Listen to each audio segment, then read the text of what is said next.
Her mother-in-law invited her to a family dinner with a smile, but planned to poison her with a spiked drink.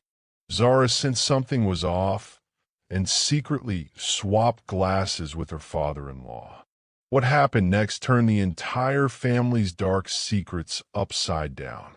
Before we start, please tell us the country you're watching from. Zara stood in front of the mirror, smoothing out the creases of her blue satin dress. She looked elegant, poised, but underneath her stomach churned. Tonight was the big family dinner her mother-in-law, Mrs. Wellington, had arranged. The first one since Zara and Jordan had gotten married. She should have been excited. Instead, she felt tense, like she was walking into a battlefield with no armor. "Don't worry," Jordan had said earlier, kissing her on the forehead. "She'll come around eventually. Just be yourself." That was easy for him to say. Jordan didn't see the cold glances, the clipped greetings, or the way his mother seemed to look right through her. Zara never understood what she'd done wrong.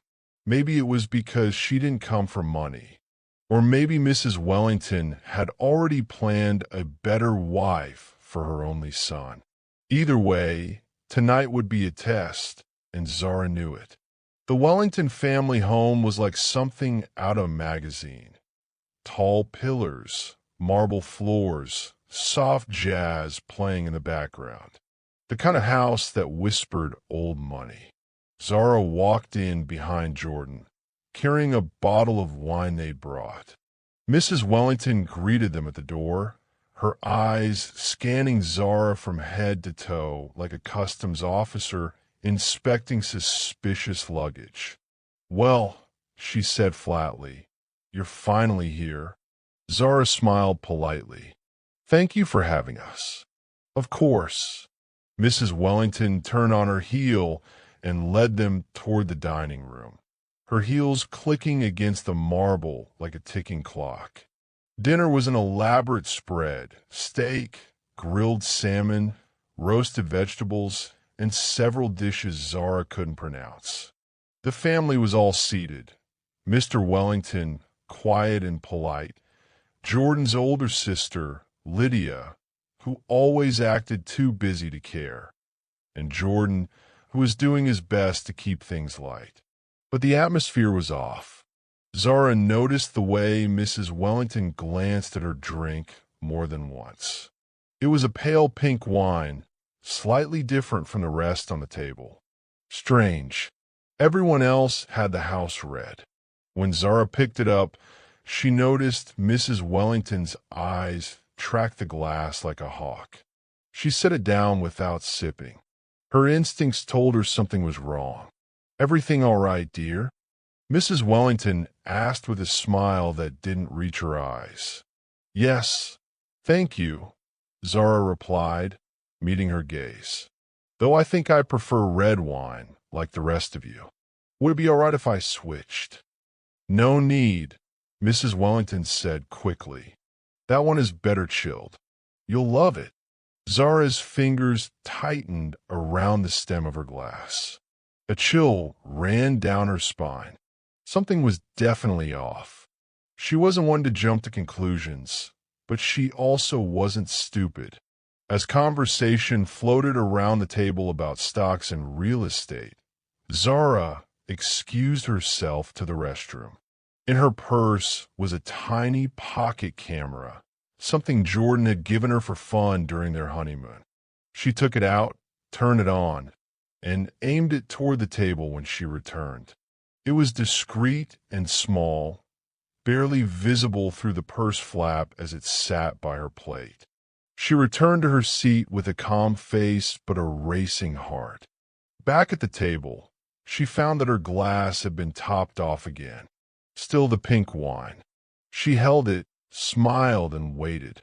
At the perfect moment, when everyone was distracted by a debate about city development plans, Zara carefully reached across and swapped her glass with Mr. Wellington's.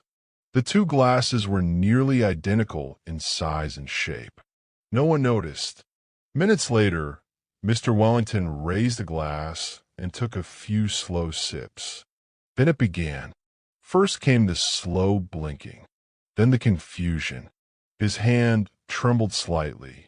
Mrs. Wellington reached for him, concerned. "Are you all right?"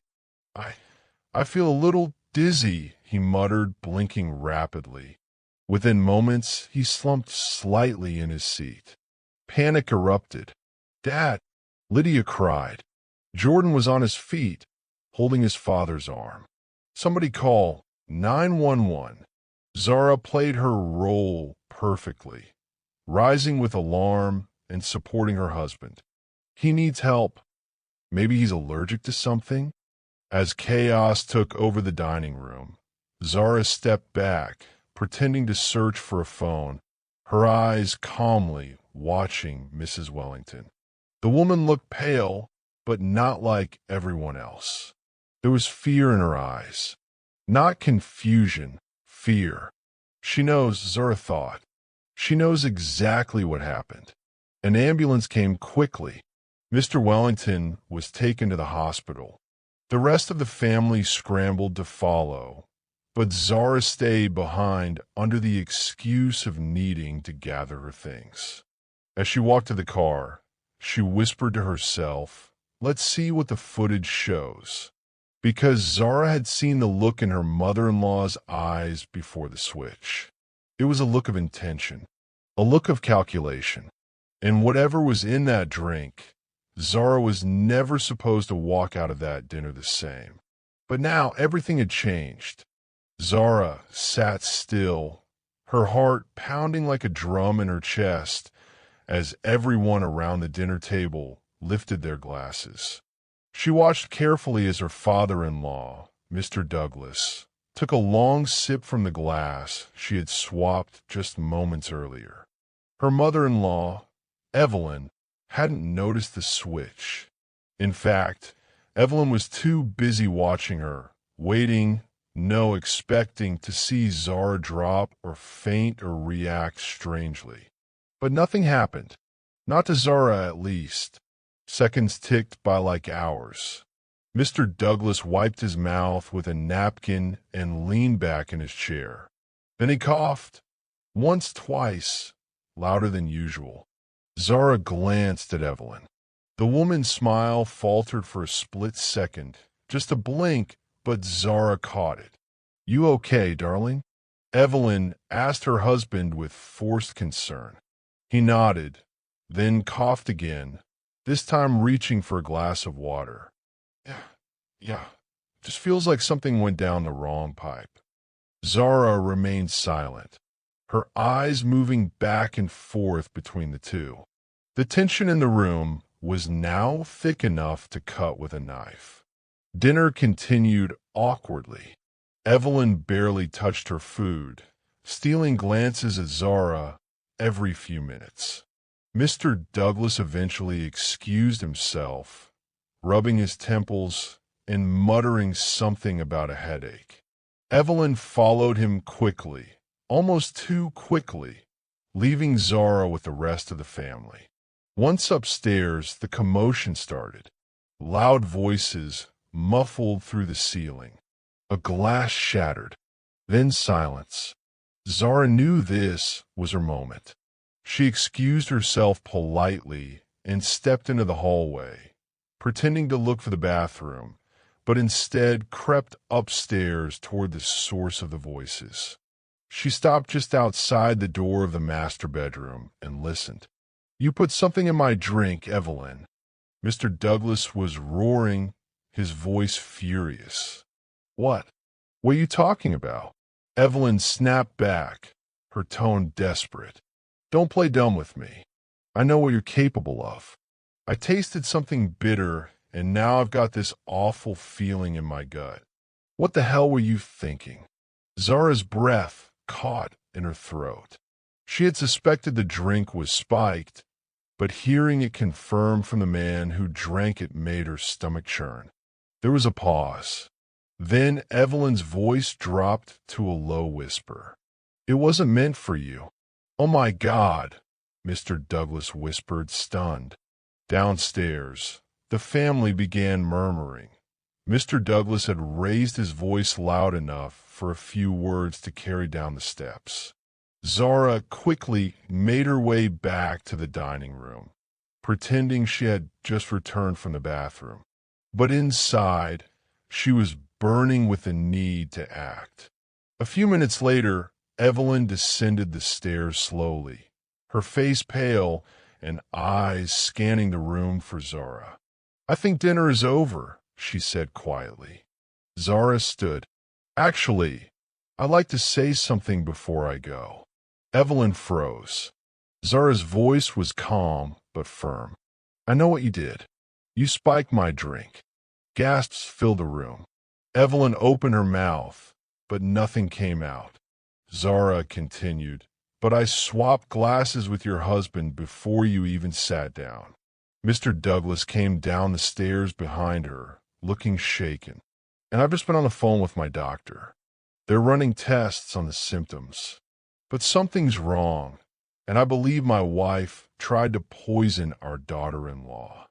The silence that followed was deafening. Zara picked up her purse, looked straight into Evelyn's eyes, and said, "If anything happens to him, you'll face justice." And with that, she walked out the door, leaving a stunned family behind and a powerful truth exposed. The next morning, Zara awoke to a phone full of missed calls and messages from her husband, Chris. She had stayed at a hotel overnight, unsure if it was even safe to return home. Her heart still raced from the dinner drama, but she felt strangely empowered. Evelyn's mask had finally cracked. Chris finally reached her around 9 a.m. His voice was thick with worry. "Zara, where are you? Are you okay?" "I'm safe," she said. "I needed space, but I think you deserve to know everything now." They agreed to meet at a cafe across town, neutral ground away from the chaos. As soon as they sat down, Zara told him everything. The odd looks from Evelyn, the bitter smell in the wine, her decision to switch the glasses, and what she overheard upstairs. Chris sat frozen, hands clenched tightly on the table. "She admitted it?" he asked in disbelief. "She did. She told her father the drink wasn't meant for him." Chris exhaled, the pain clear in his eyes. "My mother has always tried to control my life, but I never imagined she'd go this far." Back at the Douglas estate, things were unraveling fast. Mr. Douglas had spent the night at the hospital undergoing tests.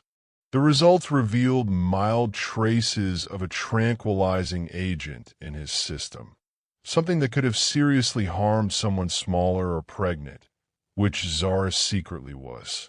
She hadn't told Chris yet.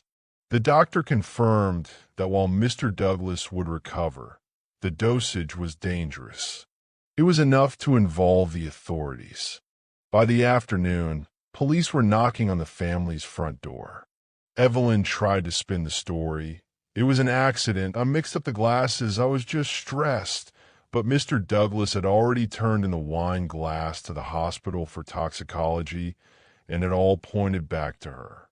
A bottle of the same substance was later found in her bathroom cabinet. Chris stood by Zara's side as detectives pieced everything together. He was heartbroken but resolute. "If you ever loved me as your son," he told Evelyn, "you wouldn't have tried to harm my wife." Faced with the mounting evidence, Evelyn finally broke down during questioning. She was going to ruin everything, she sobbed.